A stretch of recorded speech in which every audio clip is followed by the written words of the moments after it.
Fallout London came out this week finally. So what is that? So Fallout London, I think we talked about it when it got like the release date announced or whatever, but it is a full total conversion of Fallout 4 to a completely brand new game called Fallout London, which is Fallout that takes place in jolly old London in England. And they got horribly fucked over by the Fallout like next gen upgrade that Bethesda put out that didn't do anything. This is a mod. Yeah. This is an elaborate mod. This is not an official anything. Highly elaborate mod. Okay, that explains. I was like, how is there a new Fallout, but it's not like because it's a mod. Yeah. Okay. There we go. Yes. So when that update happened, it broke 1 million of their things. Because they had all this custom shit. I remember this discussion. And so they got delayed, and their solution was twofold.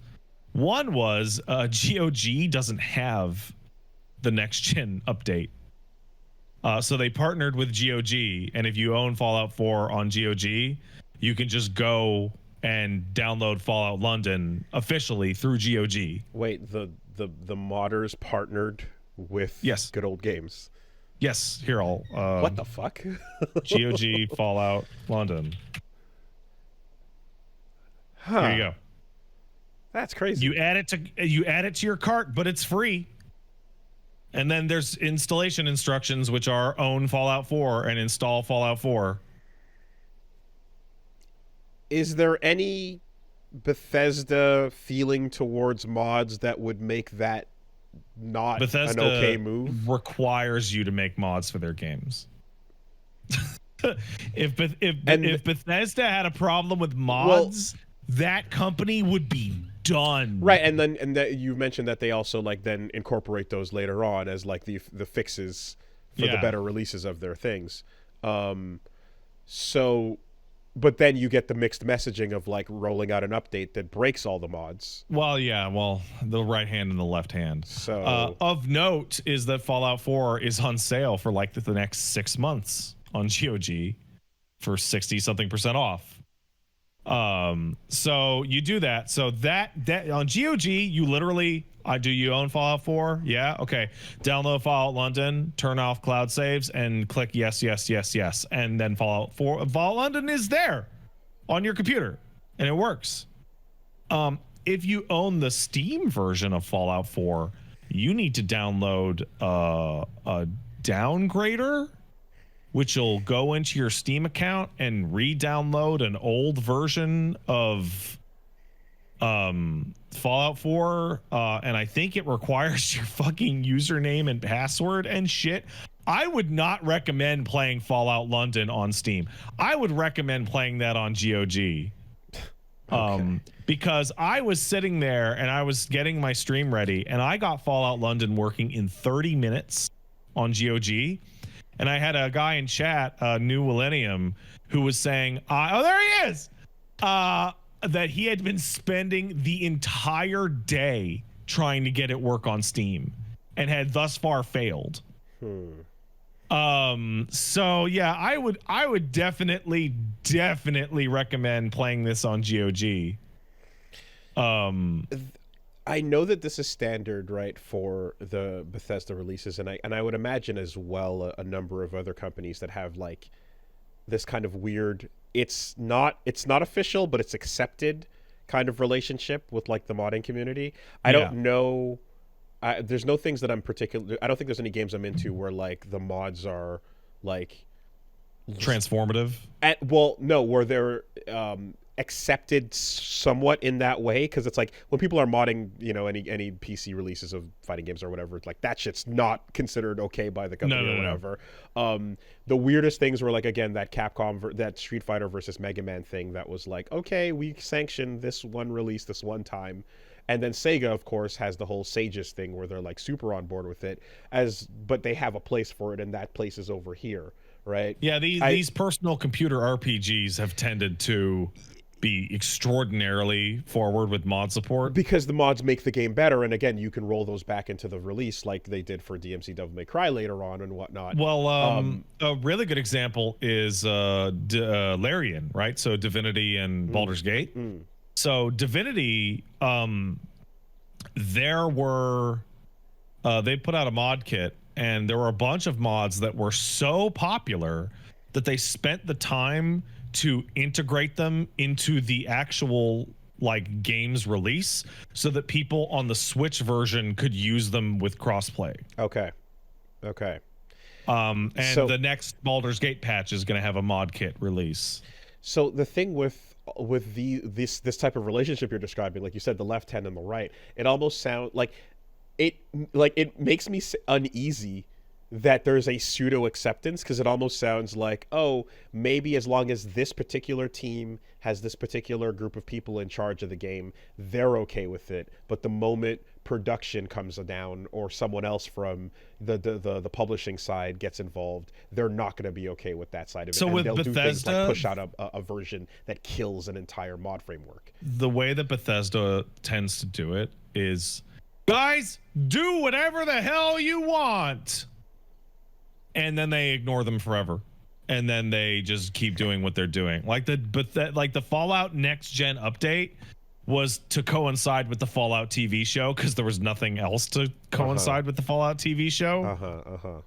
Because then I'm also thinking of Souls games getting modded like to oblivion and back, and then you get bans because items that are fucked are getting dropped into people's inventories, and which is really funny because there's a lot of really obvious ways to get around that, which is play offline and disable anti-cheat. Sure, but I mean, clearly, like, there's an online connection issue and policy that they have in place to disrupt this type of thing. FromSoft is clearly not cool, like with this entire endeavor.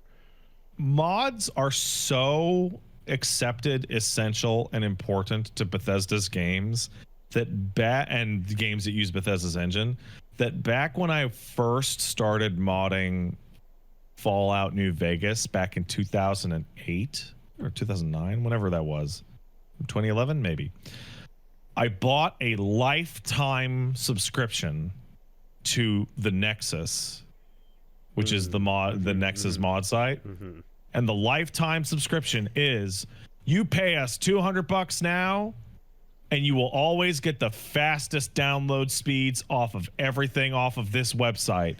And let me fucking tell you, that shit has paid for itself, man. Oh, really? Okay. Holy hell. Download speed throttling I have not seen that in fucking a long time. That I remember, like, hey, I'm downloading fucking 100 gig texture pack for Skyrim. Do you want to download it at 15 kilobytes a second? So or 45 megabytes a second? But it's not even about getting it really fast. It's about not getting it on like fucking GeoCity speeds. Right. And the other thing is that I was actually really, really happy with the Nexus, and I really liked using their free service, and I thought that was a completely fair ask. Okay.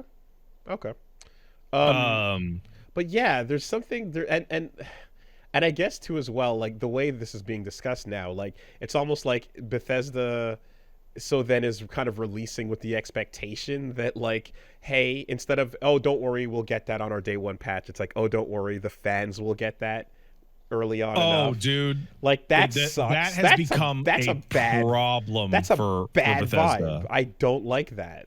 Oh, they'll take care of it. Don't worry. You get the feeling with Starfield that was expected, and then it just didn't happen. Right.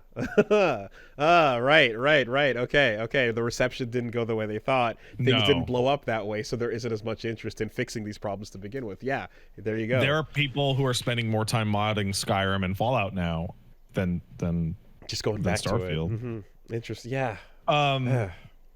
But back to actually Fallout London itself.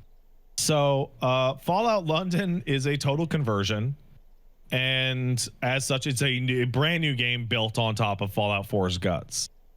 What you would usually expect from a total conversion mod of these types of things is you would expect a bunch of amateur voice actors and repurposed levels that had been rotated and, you know, maybe painted over to look a certain way. Amateur voice actors like us in Skyrim. Yeah. This feels like a real release. Oh, yeah. Okay. This has dozens and dozens of really good voice actors. It has an enormous amount of bespoke, completely brand new assets and interesting locations. It's wildly impressive. It is more impressive than Starfield. As a product. Yes, as a product, especially considering it is free. Okay.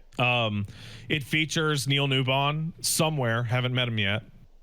It features former Speaker of the House in England as a robot with the former Speaker of the House's brain inside him.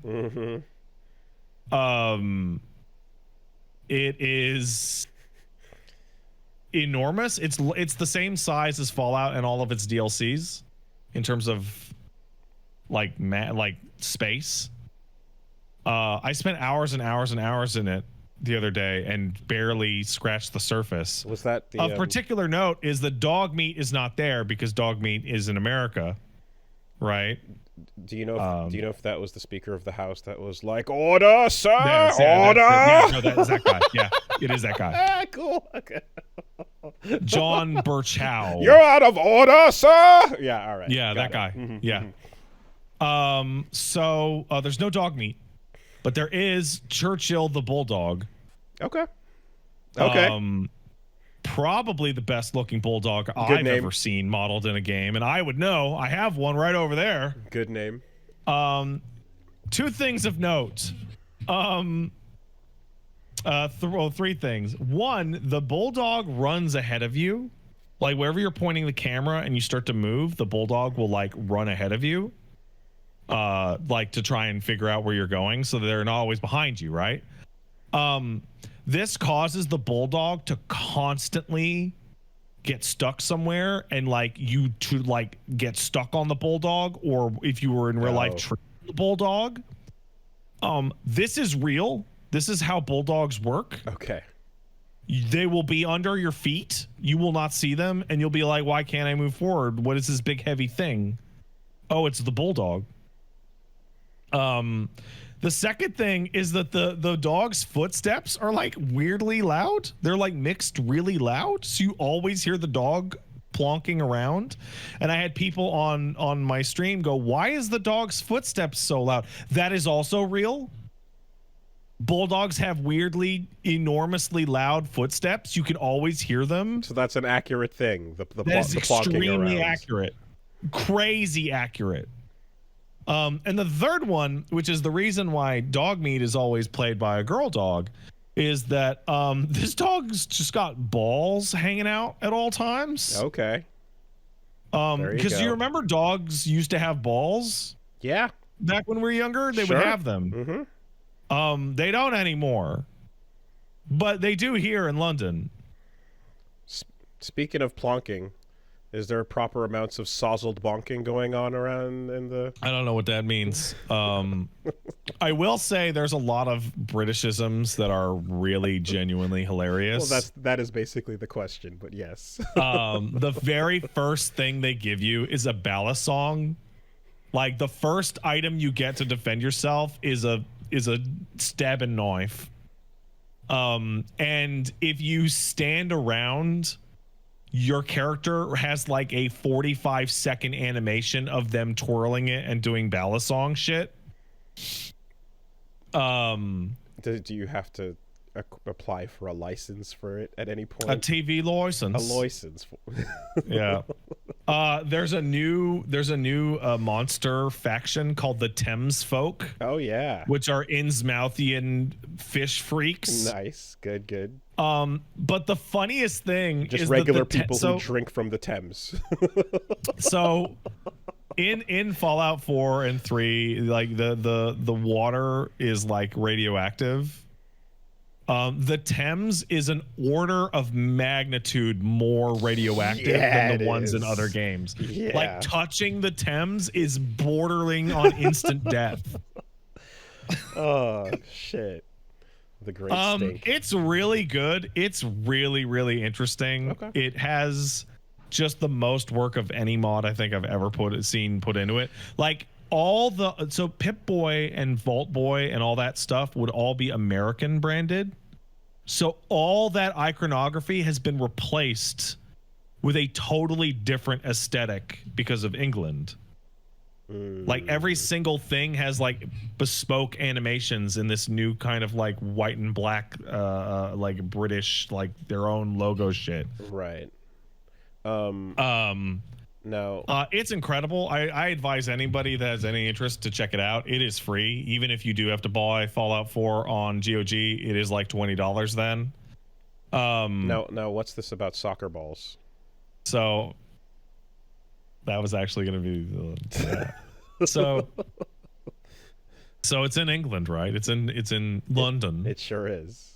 And as a result, there's many footy balls hither and thither around, and one enterprising modder on the Nexus put up American modder put up on the Nexus a mod to change the name of football to soccer ball. Oh wow.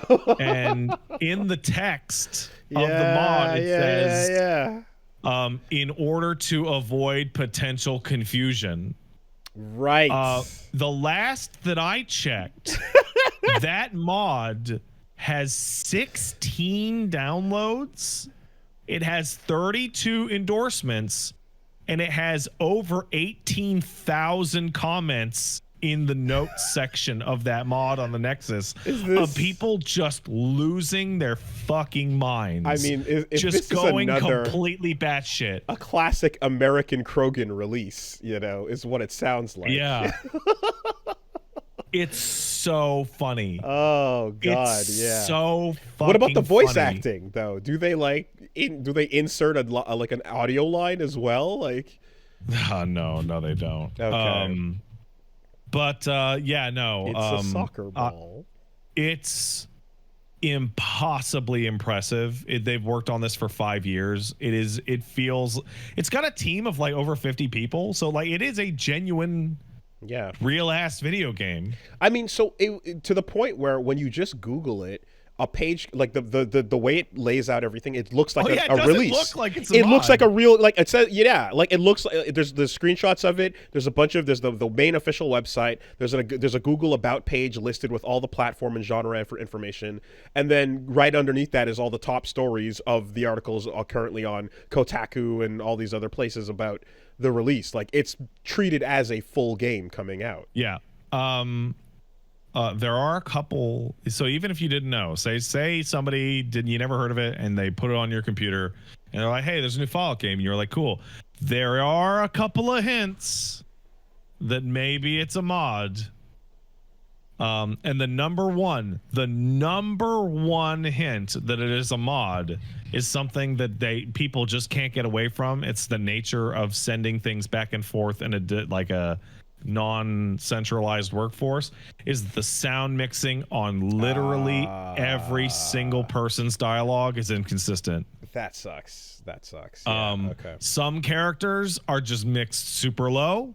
Some characters are mixed super high. Certain people on the radio are low. Certain songs on the radio are high. Funny enough, early beta has that problem often, and that's just a matter of enough playtesters doing full runs and pointing out which characters sound unmixed properly. Mm-hmm. I'm sure they had their QA team involved with something of this size, but it's just an exhaustive overhaul of treating all sound to a proper final mix that might not have taken place here. Yeah. Okay. The other thing is that as it is a Fallout 4 mod, it crashes Sweet. a lot. Because the bones are still what the bones are then. Yeah, because I don't know if you know this about Fallout games, Mm-hmm. but they like to crash. So Well, I would advise. There's 2 mods. I can't remember the names. I was gonna of say, them. I'm sure there's modders that'll fix that alongside the sound it's mixing. been done. The modding will fix the mods then. Oh, it's been done. There's a mod so for basically, that. there are 2 existing mods that exist for Fallout 4 There you go. that you would be recommended to use as well. One is called Long Loading Fix, which is a fix for long load times. And the other is called Buff Out 4, which basically just cleans up a couple of engine functions and causes the game to crash a little less. These are things that you should probably use if you played Fallout 4 by itself. Regardless. Yeah. Because the game just wants to die. Like that, it's a shame, but these like I saw somebody do a long technical breakdown on Starfield and people going like, why do these games always fall apart? And somebody who knows a lot more than me basically went in and saw that like the reason why Bethesda games are always falling apart is because they have built them so that you can drag and drop files and anything that overwrites will just load in. Okay. So like the fact that you can just drop a mod in and shit will be different and that's it and it's done makes the real game hard to test and hard to fix. So they could clean it up dramatically, Optimization. but then you wouldn't be able to mod it so easily. Right. Optimization and locking things down is backseat to keeping it open. Yeah. So like its greatest strength is its greatest weakness. Mugen shit. Yes. Yeah. You can do anything you want with it, but that shit's gonna explode half the time. Okay. So like Fallout 4 could have been like way smoother on launch, but then you never would have been able to get a Fallout London because it just never would have worked. Now, didn't Fallout 1 and 2 allow you to kill NPCs that would ruin your save file entirely? Oh fuck yeah, it did. So is this just the next step? Fallout 4 let you shoot Fallout 2 let Right. you shoot kids. Yeah. So are we just not evolving what it means to break the game? Yeah. I look forward that's, to the retaliatory mod, which will replace all instances of the word soccer with FUTBOL. Oh, I'm you know what I'm waiting The for? realest of real football. I can't believe someone didn't do it. But I think the next mod that Fallout London needs is a mod that keeps the name the same, but replaces all soccer balls with American footballs. Yeah, a For, war. like, just we need a mod war. violent Yes, confusion. and like it's the same team kicking the ball around the pitch, but it's just an eye. It's just an eye-shaped ball. It's oblong and it's got the pigskin. That's it. Hell yeah. That's been it for me this week. If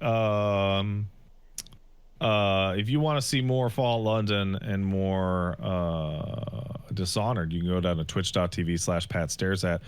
My schedule's up in the air right now. I got a bunch of shit going on that I don't know if it's locked in stone, so I'll get back to y'all tomorrow with that.